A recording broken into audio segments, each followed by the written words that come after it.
our next panel discussion, we will be discussing the effects of Washington, D.C. on our family farms and ranches. Our panel today consists of Mark Haugen with Senator Thune's office, Michael Brooks with Senator Round's office, and Katie Murray with Dusty Johnson's office. They've been provided a set of questions here beforehand, which we will ask them again here from the stage and get their response. I guess we'll start, Mark, with you. Michael, with you, and right to left. The first question: in early 2023, 50 diverse organizations representing millions of Americans sent a joint letter to Congress urging swift enactment of the American Beef Labeling Act, which requires beef to be labeled as to where the animal was born, where it was raised, and where it was slaughtered. Both of our South Dakota senators came right out of the gate this Congress and reintroduced the American Beef Labeling Act. What is the importance of passing that piece of legislation for the consumers and the cattle industry this Congress? Additionally, Katie will be asking you, will Representative Johnson be co-sponsoring that bill in the House? So Michael, we'll start with you. Thanks for the question. Great to be here with you all this morning. Thanks so much for having us, and we're very excited about the reintroduction of the legislation by Senator Thune and Senator Tester and all the other co-sponsors that we have in the Senate. We're going to keep working the issue now. It's of course, the most important time to get this thing done as we were working towards completion of the Farm Bill this Congress. So I think, ultimately, Senator Rounds believes this is about the consumer's right to know where their food is being produced. Thank you. Again, my name is Katie. I'm with Congressman Dusty Johnson's office. I'm his West River Director here in Rapid City. The House has kind of been a little chaotic this month, just getting set up. So this bill actually has not been reintroduced into the House yet. And we're not sure if Congressman Gooden, what his plans are for it.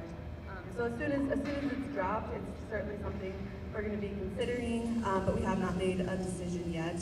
But Dusty has been very involved with USDA's discussion about product of the USA label. He's been asking for an update on that. I mean, most people in the room here will tell us that it's a broken labeling system, and we would completely agree. And thankfully, USDA has also agreed, and so they have heard those concerns, and they are developing a rule change to that language.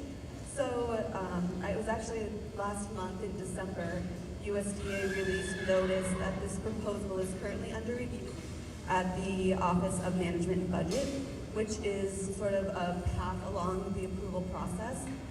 So Dusty's been requesting an update on that, because there's a chance that the administration could fix a part of this problem, which would be great.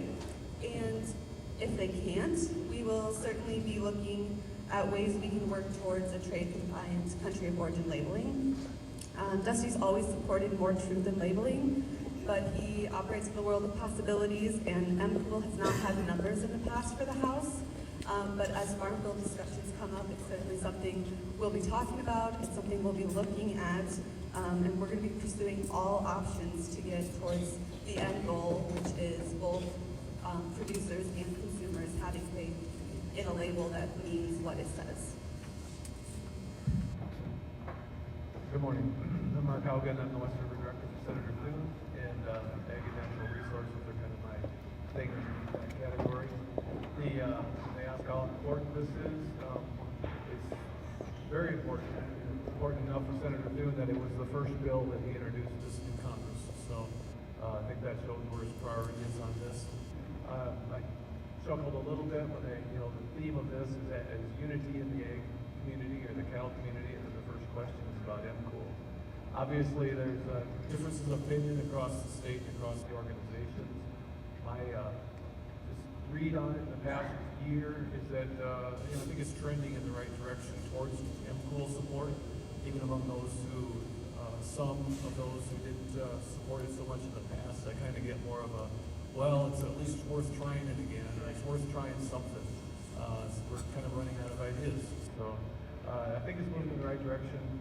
Where we're lacking support, I think, is kind of within the consumer area. The consumers, and I think it's more just because they're confused. They obviously would prefer to eat U.S. beef, but they look at a label and they see product of the USA, or or they see a USDA stamp on there and they think, oh yeah, this is US beef, but it may not be, and they aren't aware of that, so the labeling isn't an issue for them. They're more concerned with, is it grass-fed, is it organic, is it antibiotic-free? Those are kind of the issues dominating their discussions, just because they don't know, and that's someplace that us and the ag groups need to do probably a better job of informing them.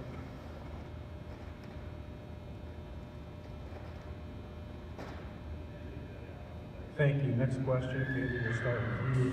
Every year we are losing cattle producers and cattle operations. Our domestic herd is at a historical low. What is the future of our cattle industry? Is this a food security issue if we have to become dependent on other countries to feed our people? Well, I thought the cool question was going to be the hard one, but future telling is very hard. So I guess I would say there's certainly hard times right now, but the cattle inventory is definitely in decline, but it's not the lowest it's been historically. It's not where we were a decade ago. We do produce enough food to feed the country. We're an exporter of food.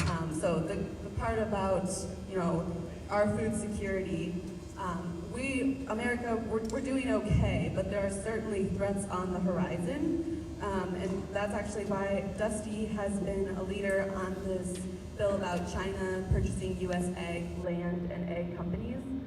He introduced that last summer. Senator Rounds has also supported the bill. And recently, our Governor Nome, has taken this up as well as an issue. And so I think we'll see something come out of the state legislature in the next couple weeks on this topic as well, which is very important. I would also add, Dusty was recently, last week, he was named to be on the Select Committee on China in the House. It's going to be a very big deal, and so we'll be able to talk about this on a national scale. I think this Select Committee is going to get a lot of airtime. Dusty's going to get a lot of time to talk about how important it is to keep our ag industry American, not Chinese. The other part about the future, I would say, I don't know. You probably know better than me. I have a degree in history and political science, but what I know from my history degree is that the future does not look like the past. And so I think it's going to be innovation, just like with every industry we see. It's going to be new ideas. It's going to be changing a little bit of the way we do things to be even more efficient than we have been in the past, so that the people in this room will continue to be the folks who feed America, and we don't have to rely on other countries. Yeah, when it comes to food security, I would say that I think if there was a silver lining that came out of the COVID pandemic crisis, it's that it brought awareness to supply chain issues and how important it is to have things locally produced, whether it's local in the community or regional, at least in the United States. We found out that it's a little more tenuous than we maybe thought in the past. So you can't find toilet paper in the stores. And also I would say the war in Ukraine has also brought to the forefront the idea that you need a solid food supply and that it's a national security issue. When you're relying on other countries for your beef or your wheat, you see in Europe when Russia cut off the wheat supply or made it more difficult, it really drove home the point that locally produced is the best and safest. If you have to rely on other countries for those type of things, you really set yourself up for manipulation. As for the future, I grew up on a farm by Canton. I was a Tri-State neighbor for 5 years, ag publication. Ever since I can remember, there's always been concerns and worries from farmers, ranchers, cattlemen about the future. I think there was a time where they weren't looking at next month's weather forecast or drought, or there's always concerns. I think it's probably a credit to you folks and those not here that you keep going with that uncertainty out there. There's probably not a more uncertain business you can get into. And the important thing probably from our perspective is that government gets out in your way and lets you do your job, and that we are not a hindrance, and instead helpful on those occasions when we can be, but we don't hurt you in your efforts to keep things going. But I am confident you made it this far, and I think it's going to be a good future as well. Yeah, so, great job. I agree with pretty much everything that was just said. I just, want to start off by saying that, as you all know, food security is our national security, and uncertainty is typically the name of the game here in agriculture.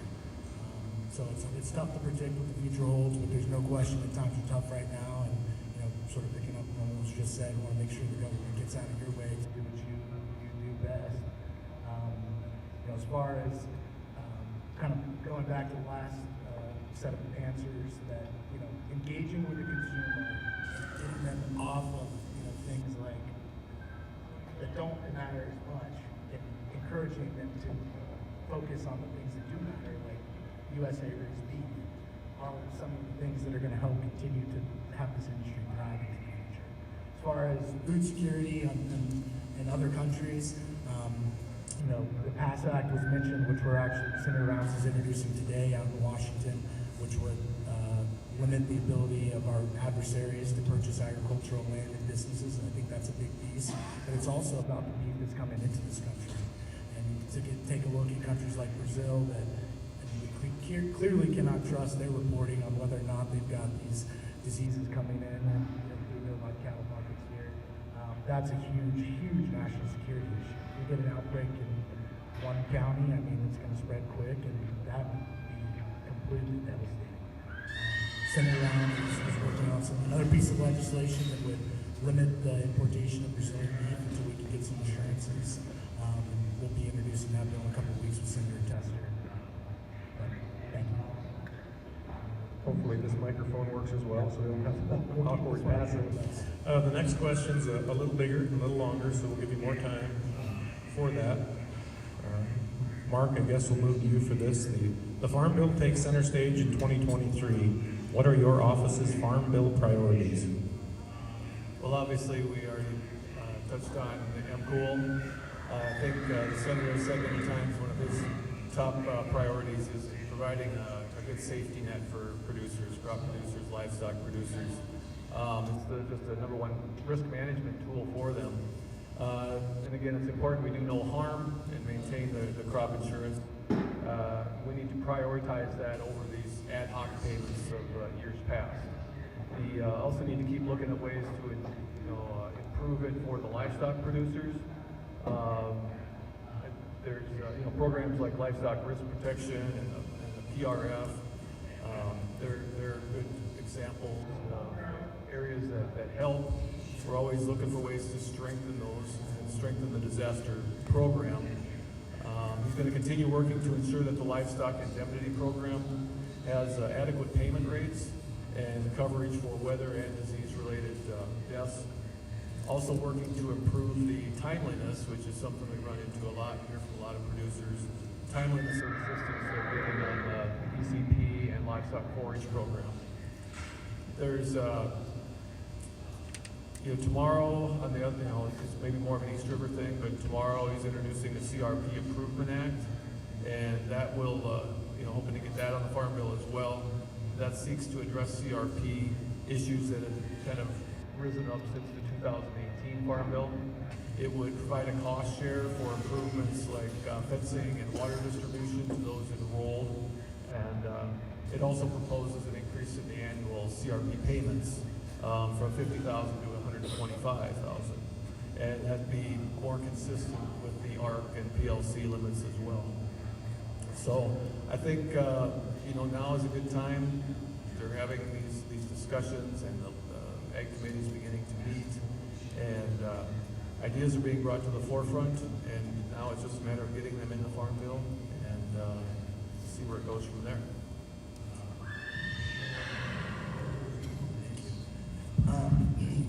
I largely agree with everything Mark just said again.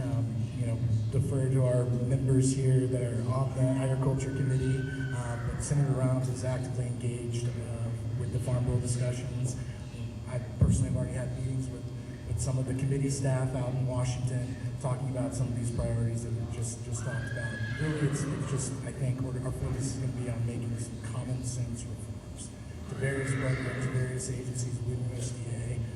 We have some legislation, Senator Brown has legislation that would make some reforms to the NRC, and FSA. They talk about CRP grazing flexibilities. I think, again, talking about unity in the industry, finding things that everyone can agree on, and I know that's something that has been worked on in the past, and we had agreement from all the major cattle groups on.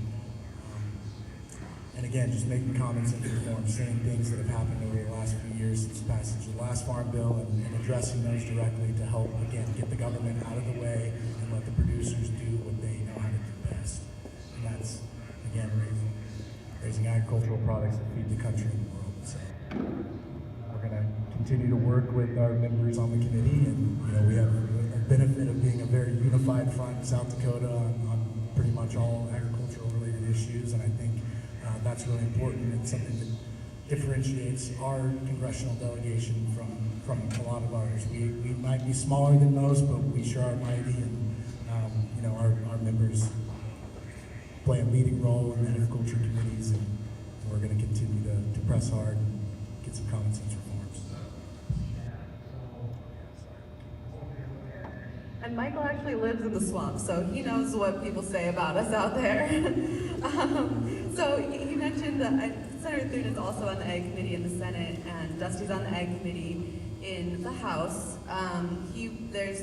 They're still organizing, but he will, in the next week or so, it'll be announced that he'll be the chairman of a subcommittee. It's still not public which subcommittee that is, but that'll be a really important position for him to have a lot of influence on this Farm Bill. He actually held about 5 or 6 Farm Bill roundtable listening sessions last year. I know Senator Thune did a number as well. But one of them was with the person who was recently named the chairman of the Ag Committee, Congressman G.T. Thompson. And so that means the chairman of the Ag Committee was out here in South Dakota last summer, hearing from the producers and the farmers here in South Dakota. So the top person knows what South Dakota's priorities are. And so it's not just Dusty advocating for these things in the House Ag Committee right now. Kind of given all that background, Dusty usually boils it down to about 3 bullet points for his priorities. He usually emphasizes working lands programs in the conservation title and making sure that they are workable and viable for the producer. The second one is looking at the protection tools for cattle producers, also making sure that they are functioning properly. And the third one is making sure crop insurance is good and works for folks. Those are his 3 priorities. I have a number of bullet points that go into some of the details about that, but that's kind of where they all fall. And almost all of these ideas came from these listening sessions where Dusty was sitting with, we had a crop one, we had a livestock one, we had one at SDSU for research, we had a conservation one, we had one out here for the timber program. So we had a whole array and a number of different ones, and Dusty and I always walked away with a huge list of priorities. And so these things really do come from the bottom up. They don't come from the top down. I don't live this day to day like you all do. Michael doesn't, Mark doesn't. And so we really get our ideas from you guys who tell us what our bosses should be doing in DC. Thank you, Michael. Thank you. On January 18th, 2023, the United States Department of Agriculture's Animal and Plant Health Inspection Service is proposing to amend animal disease traceability regulations and require electronic identification for interstate movement of certain cattle and bison. APHIS is also proposing to revise and clarify record requirements. The proposed rule would require official ear tags to be visually and electronically readable for official use for interstate movement of certain cattle and bison. It would also revise and clarify certain record requirements related to cattle, including requiring official identification device distribution records to be entered into a tribal, state, or federal database and available to APHIS upon request. Whoever wrote that question did not like me because that was really hard to read. Would your office consider introducing legislation that would stop the USDA from imposing this burdensome mandate to our already overtaxed cattle industry? Thank you for the question. So this is something that, I've been at the stock show all weekend talking to producers, and this is something that's come up repeatedly. I think this is absolutely something we would consider working on. I've been having some conversations again on what that may look like. Certainly a delay in the rulemaking process, I think, would be in order. Just the way that USDA has gone about this has been completely all wrong. If you kind of look at the history of this, this is something they've been trying to put into place for many years now, and just the whole process seems to have been broken at some point. So we certainly need to hold them accountable, and if they're going to make these overburdensome requirements, we're going to have to do something to address that. So, yes, sir. Thank you. So Dusty was actually here walking around on Saturday, and when we stopped by the RCAP booth, this was the first thing Doris and Vaughn pulled him aside and asked him about. And he, they kind of gave us the background information on it. It's currently in the comment period process, and so Dusty's inclined to encourage everyone who would be affected by this to go and make those comments. This is sort of how the process works. When we look at legislation, we don't want to step in sort of before we get through what they're proposing at the end, what the end product is going to be. So before we get to the legislation, we really have to have a conversation. We really have to see those comments. Currently, it's open for public comment, like I said. So I urge everyone to go and make that known. This is the point of the process where later on, one of the questions is how do we get involved in DC? How do we get involved in policy? This is one of those action items of how you can be involved in that policy. After the process plays out, and if we feel that this would be more harm than good, then we'll explore options on what legislation would look like. But the intent behind this is to bolster disease traceability, so we want to make sure that that intent is upheld without being overbearing.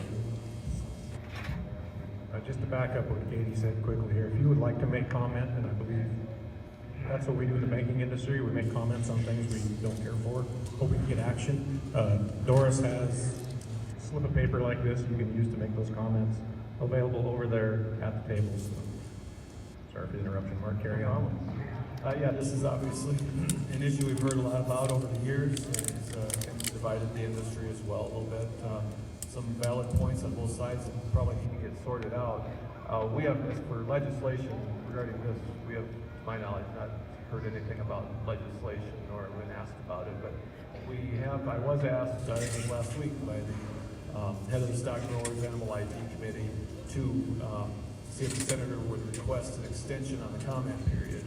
And the senator is going to contact the Ag Secretary this week and make that request, see what they do with that.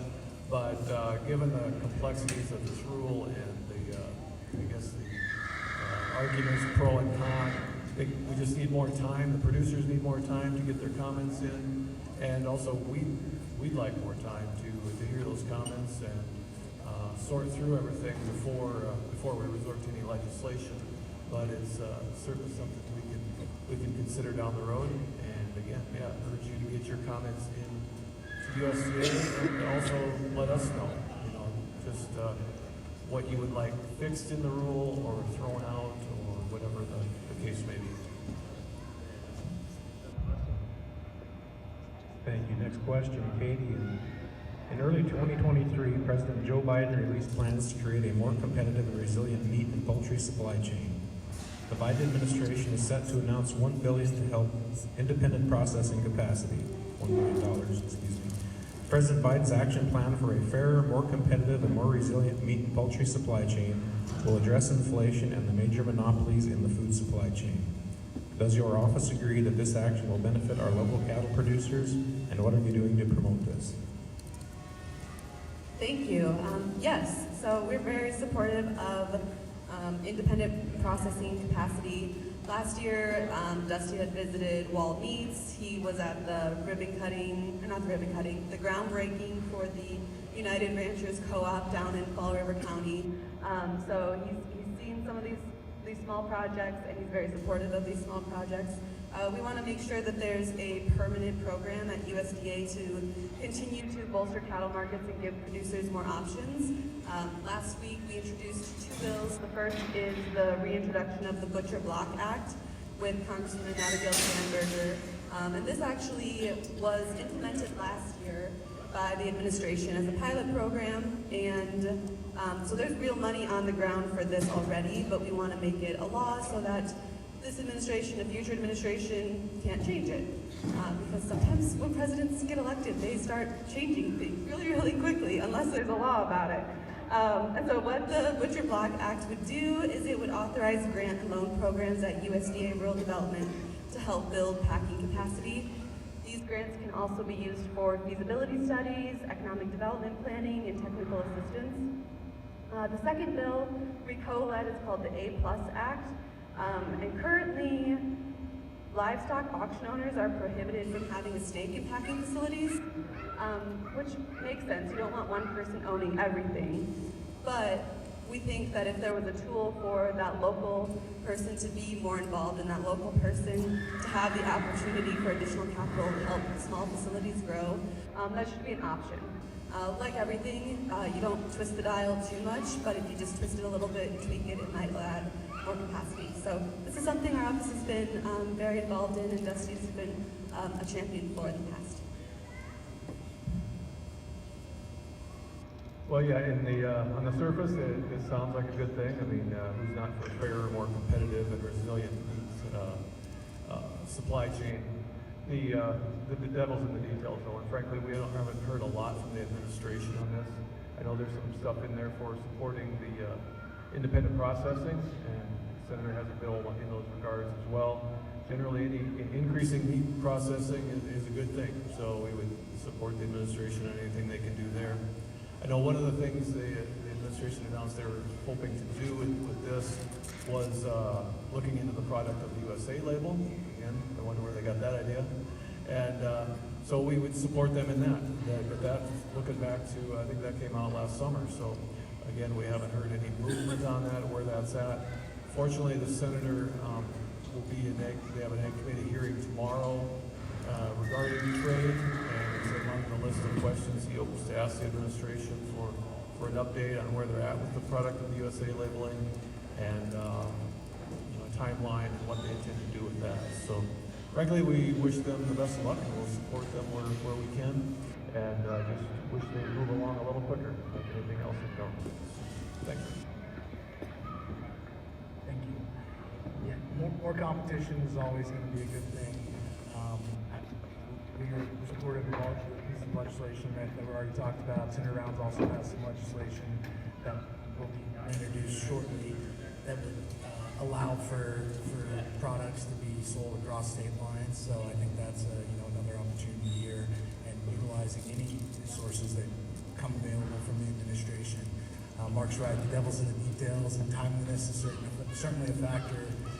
We need to ensure that we're getting these dollars in place as quickly as possible, because as you all know, and despite what some people have said out here recently, a packer plant doesn't just pop up overnight. So it takes some time. We got to get those dollars in place and allow the producers to start turning out as much South Dakota beef as possible and selling it everywhere that we can. Okay, our last question, we assume will be a little more involved, so again, we're giving you a little more time on this one.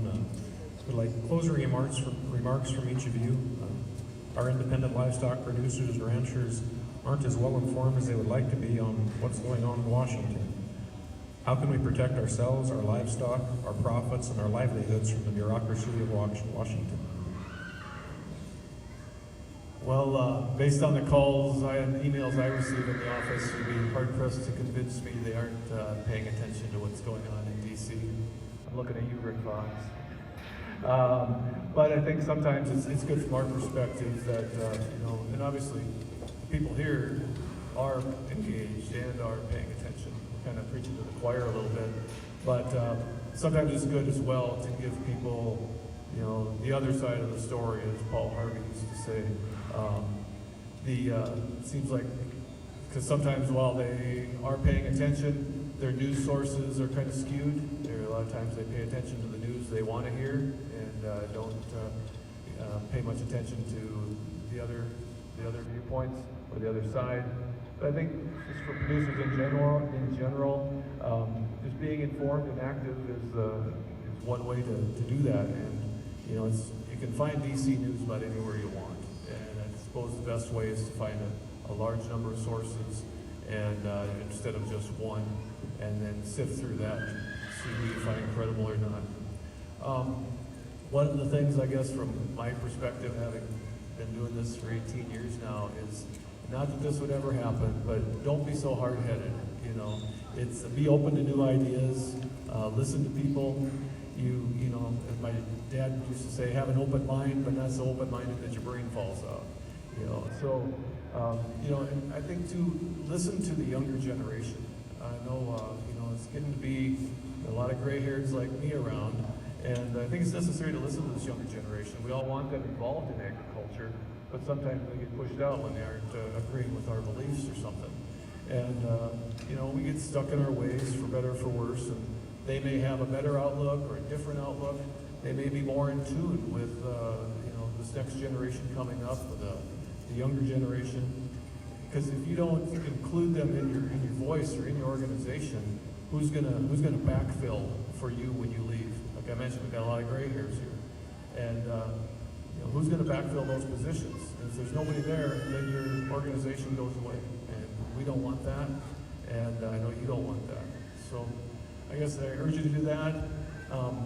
Keep us in the loop. Right now is a very important time as the Farm Bill is being worked on, and it'll be another 5 years until the next one. So call us with call me and call our DC office with your ideas, your tweaks, something that's working pretty well, but you could work a little better if we did this. Those are all the things that we'd like to know, and the things that you know, we can do right now in the next year. If you're really angry about something, I urge you to call Senator Rounds' office.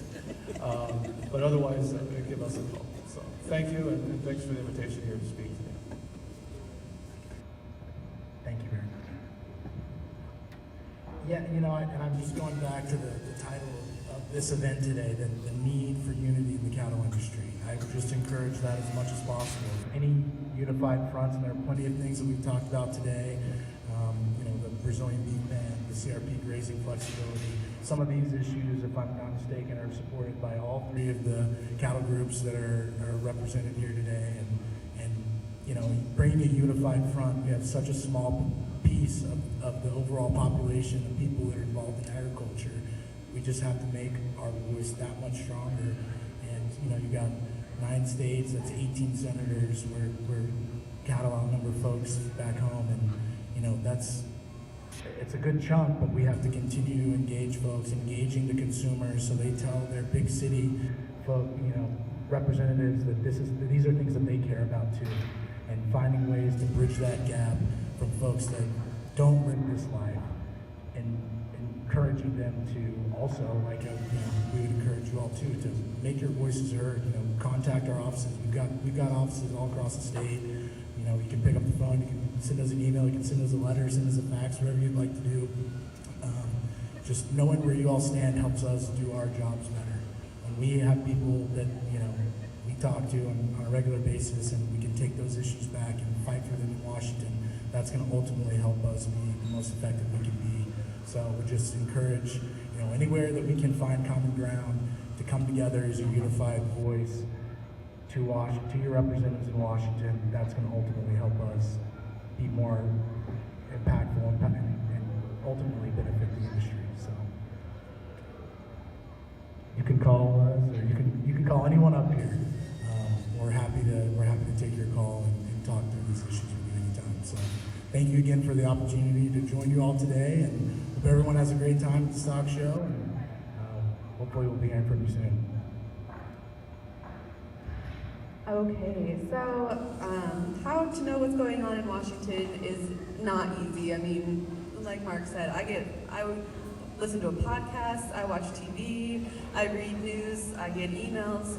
So it's not unique to your situation to be like, what is going on out there? When you're bombarded with information, it's hard to sift through what is real and what is important. But I would say the conversation is two ways, and the best way to get the best information is to talk with us, and our best way to get the best information is to talk with you all. Like I said before, I'm not a rancher. I don't live this day to day, and so it's important for me to hear from the people who are the experts. You are the experts, I am not, and it's my job to work with Chance in our DC office and Dusty and, you know, implement these things. And so it's definitely a two-way street. I would also say staying connected with your member organizations. We hear from every group, and so when we hear from individuals and then we hear from groups, that your voice is just amplified. So continue to stay involved in that way. Most groups put out great newsletters and things like that. All of our bosses put out a weekly newsletter or a weekly column. Dusty does teletown halls almost once a month, I think. He's done these farm bill roundtables, he's done town halls, and so we try to communicate in whatever way people listen, whether that's in person, whether that's on the phone, whether that's on Facebook, whether that's on your newspapers. And so in this day and age, it's hard to have all of those bases covered, but we do our best, and if we're ever failing at something, let us know, because that's our job, is to listen to you all.